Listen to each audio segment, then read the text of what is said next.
guy has to, in his mind, separate his life with his woman and all those things that he had, and gear his mind to go in and fight in a war, man. That's right. To get him ready for battle. He can't have those things in his mind. He has to kind of like have a compartment in his mind and put that away, man. Put it to the side, and that's what brothers have to do in this truth.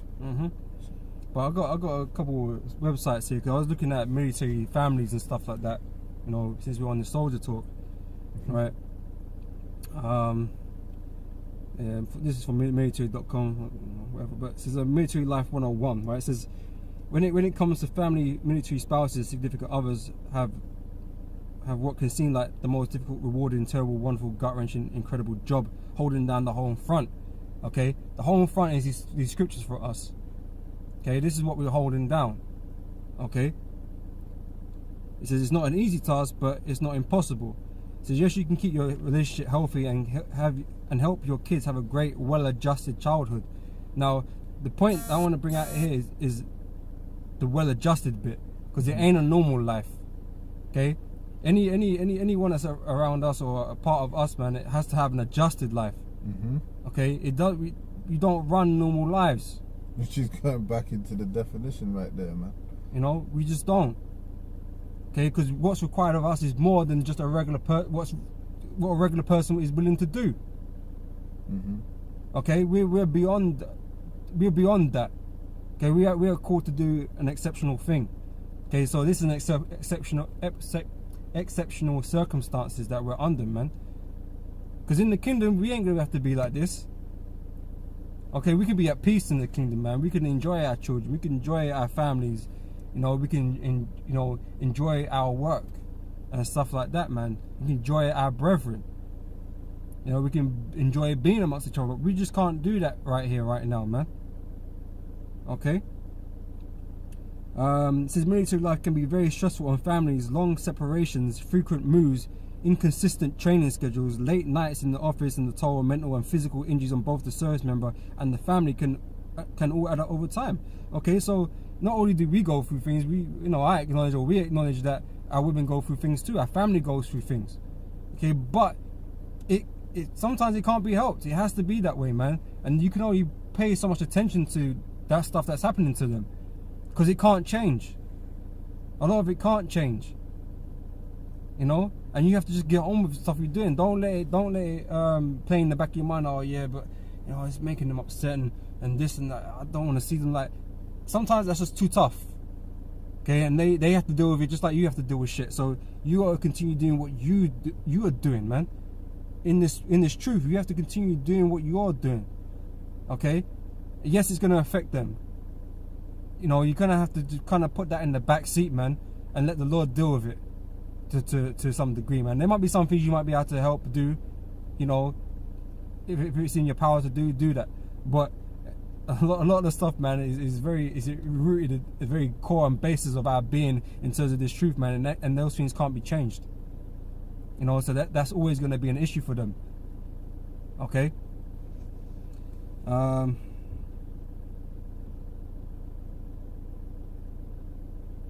It says about.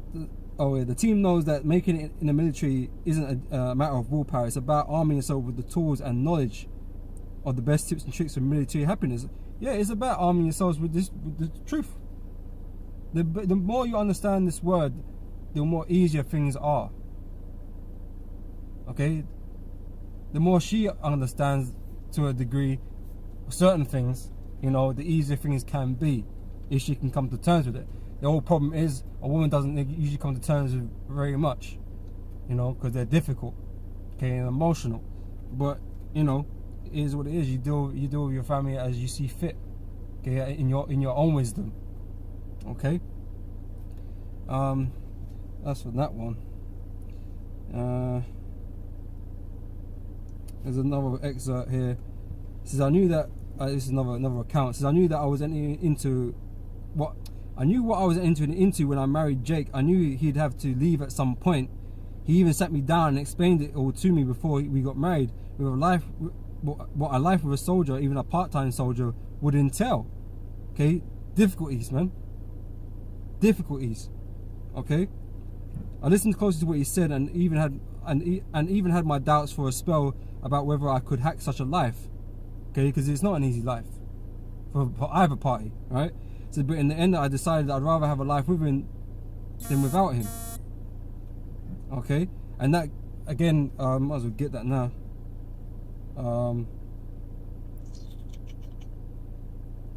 Where is it? 1 Corinthians chapter 7. From verse 10. 1 Corinthians chapter 7 verse 10. And unto the married I command, yet not I, but the Lord, let not the wife depart from her husband. Alright, so if all things is okay, then idealistically, you don't want to depart from your wife. Okay, fair enough. And if she depart, let her remain unmarried. If she can't hack that lifestyle, she can't hack being the wife of a prophet, of a man of the Lord, and she wants to depart, let her depart. Because if she stays, she's only going to cause you problems, man. She's only going to be a hindrance to you in this ministry. Continue what? Let her remain unmarried or be reconciled to her husband. Right, because that would be the best thing for her. It will save her possibility of being judged, man, because she wouldn't have committed adultery if she remains a widow, so to speak, unmarried. Okay? Continue on, yeah. And let not the husband put away his wife. Right. But to the rest speak I, not the Lord. If any brother hath a wife that believeth not, and she please to dwell with him, let him not put her away. Right, so if you don't strictly agree with everything that's going on and all this kind of stuff, like we just read in that, that chicken that in the military dude, man, she wasn't keen on the idea that the fact he was gonna fuck off and for long amounts of time and war might not come back and all that kind of stuff. She's not keen on the idea. What woman would be keen on that idea? But she wanted to be with him, in whatever capacity she could be with him. Okay, same with this truth, man. If a woman wants to be with you regardless of all those things that you're gonna go through together, then if she wants to stay, then so be it. She kind of knows what she's getting into, so to speak. Okay, but yeah, that's it on that. Anything more on the article? I have, but I don't feel I need to bring it out. I think the point has already been said, to be fair. Actually I had one here. It says following Yahweh Shai. It says Jesus here, but I'm gonna use Yahweh Shai like it's supposed to. It says it's another website. It says following Yahweh Shai means giving up everything. Alright, and it says here Luke 5 recalls Yahweh Shai calling his first disciples in both instances, in calling of Simon Peter and Levi the tax collector. Luke notes that they left everything and followed him. They jumped off so that jumped off the page when I read it. So Yahushua extends them an invitation to follow him, and they drop everything and follow. Right there on the spot. It's recorded in another place in Luke's gospel that others wanted to take care of their affairs before they followed Yahushua. And Yahushua basically told them they could take care of those things or follow him. They couldn't do both. Okay, and they weren't insignificant things. It wasn't like they wanted to go check for Facebook one last time. No one person wanted to bury their father, and the other wanted to say goodbye to their family.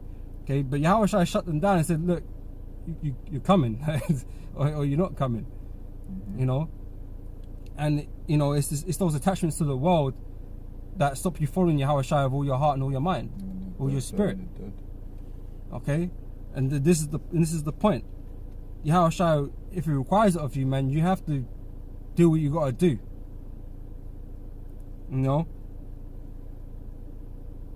Sometimes you are asked to do things you don't that you're gonna consider hard.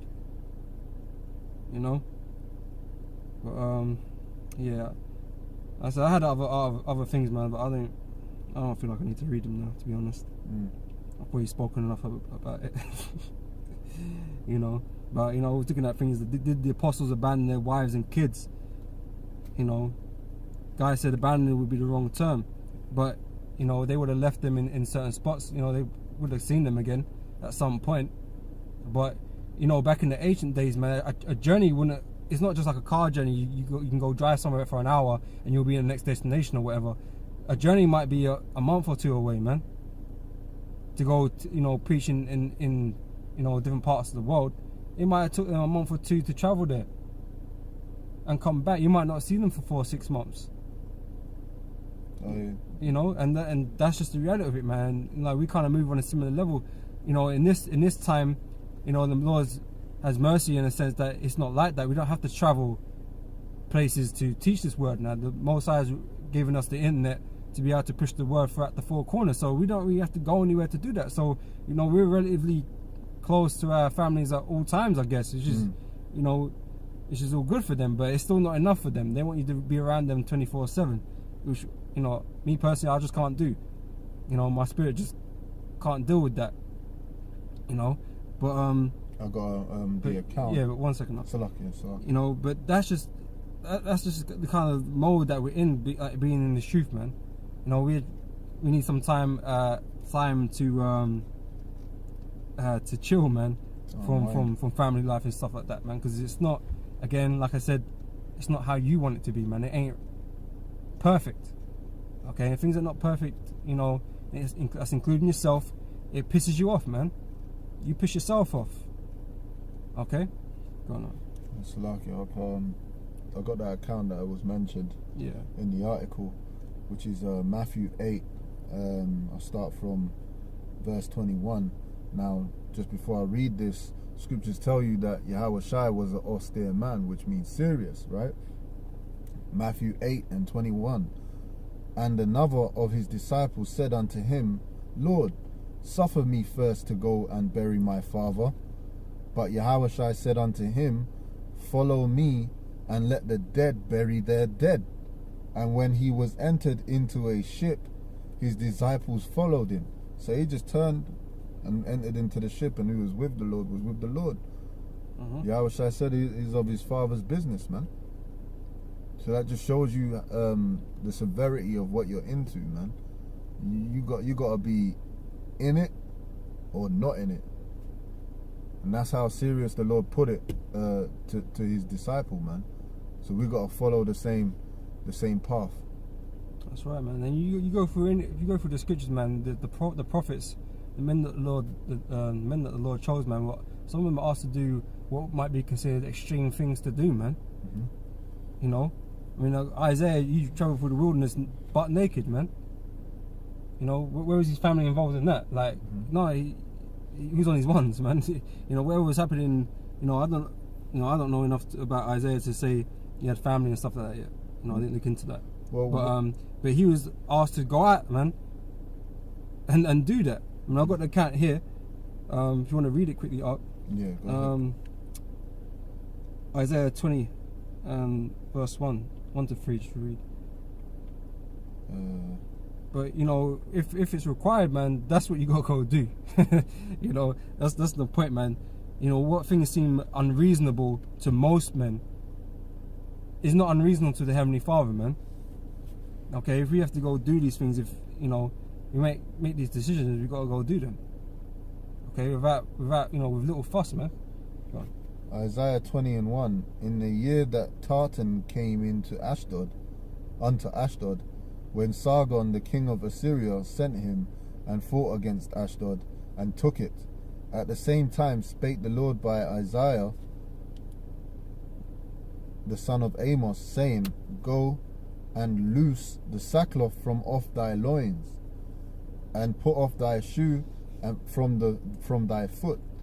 And he did so, walking naked and barefoot. Alright, that sounds extreme, but that's what the Lord required of him to do, man.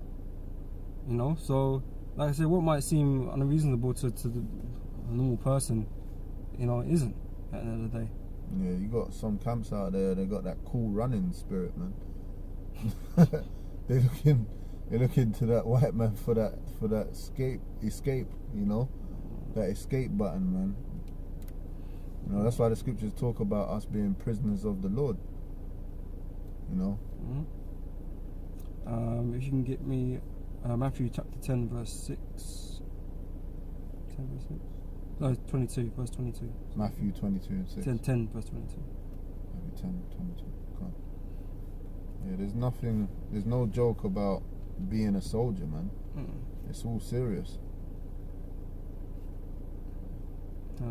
It's not saying we don't have, share some jokes with each other and stuff like that when we're with the brotherhood and stuff, but ultimately, man, we're all on this same path, man, and all enjoying these hardships, going through similar things, slightly different but similar things. Everyone's got his own adversity that he's facing, but as a man, the Lord, as a prophet, man, you expect these certain things to come to pass on you, man. Matthew 10 and 22, and ye shall be hated of all men for my name's sake. Okay, so we expect to be hated. Like I said, a woman hates us, man. Our family hates us. Friends we used to have in the world hate us. The average person will just hate us, man, because of what we believe in. Yahweh Shai. That's what it comes down to. They hate Yahweh Shai, and in turn they hate us.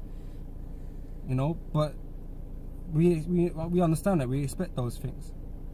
Some people don't want to be hated, man. Mm-hmm. Some people don't want to be the bad guy. Fucking up shit all the time. Oh yeah, he don't ever come to no family dues and the kind of stuff. And people look at you like, cha. But it is what it is, man. I'm not expected to get no award for personality of the year award or nothing like that. You know what I mean? That's irrelevant to me. I don't care about that. You know what I mean? I don't care about what the Most High thinks. But he that endureth to the end shall be saved. So you got to endure into the end. So you have to go through all these things. You have to endure all these things. Okay? Alright. I read that one already, actually. Grab me Mark chapter 10, verse 28, please, Art. Salaki, I heard you, but I was kind of like meditating on the scripture there, man. Salaki, yeah, Matthew 19. No, Mark 10 and 28. Mark 10 and 28.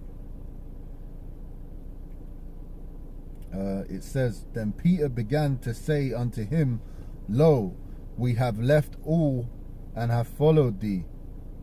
And Yahushua answered and said, Verily I say unto you, there is no man that hath left house, or brethren, or sisters, or father, or mother, or wife, or children, or lands, for my sake and the gospel's, but he shall receive 100-fold now in this time houses, and brethren, and sisters, and mothers, and children, and lands, with persecutions, and in the world to come eternal life. Alright, so if we lose anything, man, because of what we have to do, because we at the end of the day we're on unmoving objects. We're not persuaded by certain things in the world. If we lose things because of that, then so be it. We believe, according to the scriptures, that we're going to receive tenfold of anything that we lost in this world, man. So that's our mentality. It's aggravating when you're dealing with shit, man, but you're like, fuck it, man. Ultimately, if you can bring your mind to say that, man, fuck it don't matter. At the end of the day, the Lord's got you, man. And you put your trust and your faith in Yahweh Hashem, Yahweh Shai, that at the end of it all, man, it's all going to be worth it, man. Because ain't nobody else going to be able to understand that for you. You have to understand that for yourself. Okay, people can't give you advice from the outside world about family and things like that, because we just not we're not normal, man. Okay, we're not the average person out here. Okay, we're men of the Lord. Okay, and we're called to do things, man, that other people wouldn't be able to do, or don't see why they should do it, because they don't have faith. Okay, but we're not like them. Psalms 73 and 3. For I was envious at the foolish when I saw the prosperity of the wicked. Now from there I'm going to jump down to the 17th verse. Until I went into the sanctuary, alright, the sanctuary of Yahweh Hashem Yahweh Shai, which is the word, Then understood I their end. All right? And their end is destruction.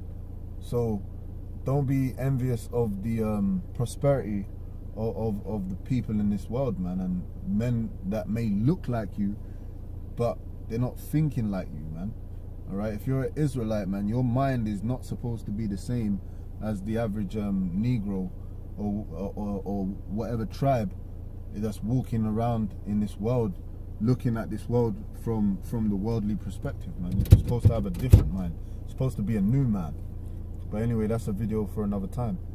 But yeah, one last thing, man, before we close up, man. You know, it's not about appeasing others, man. You know, that's the real bottom line. It's not about appeasing others. You know, we're exceptional people in the task that we're given to do, man, and we can't be wavering in that result. So we're not out here to appease people. You know, you might want to because you feel bad for them or all that kind of stuff, but at the end of the day, you're on a mission and you have to fulfill that mission, and that mission has to be, you know, you have to finish that mission at all costs. So if you have to forsake everything, then that's what you're gonna have to do, man. Okay, don't let nobody stand in your way in terms of this truth, man. Okay, you gotta endure unto the end. You gotta face every obstacle and beat every obstacle, man. That's wherever the Most High right, throws up in front of you. That's right. Okay, don't be bending yourself to appease others, man. Shit. You know, and you know, I was speaking a lot about the woman and that because that's a big hurdle for Jake. The woman is a big thing in men that have been in this truth, man. They've played their roles in destroying people. Hey, we just read it. Their end was he learned their end, right, which was death and destruction. Scriptures tell you through with the woman was the beginning of sin, and through her we all die. Well, guess what? A woman's gonna be the reason why a lot of guys ain't gonna make it. And that's the point. You know, so we all got to dwell with wisdom when it concerns our women and stuff like that. And like I said, we don't have the ideal relationships that everyone, you know, aspires to have. Yeah. But fuck it don't matter. Fuck it doesn't matter, man. We're gonna enjoy all that stuff in the kingdom, and that's what we're putting this work in for the kingdom, man. Okay, this world don't mean shit. If your woman can tolerate you, or you can tolerate your woman, then all good. But you know, if it breaks down, then it breaks down. If your child hates you, fuck it, man. Your child hates you, man. You know, you might hate your child, man. You don't know what the fuck's gonna be going on out here, man. But you know, you gotta concentrate on what you're supposed to be doing, man. Okay, which is this word. Okay, you go out here, you teach this word, and you're fighting for the kingdom, man. That's what you're out here for. Fighting for Yahweh Hashem Yahweh Shai. That's right. You know, so with that, brothers, we're gonna say Shalom. All praises to Yahweh Hashem Yahweh Shai. Double honor to the elders, the apostles of GMS, and honors that there to the brethren of Highways and byways teaching the truth in all sincerity. Hey, till next time, brothers. Shalom. Hey, Shalom, Markim.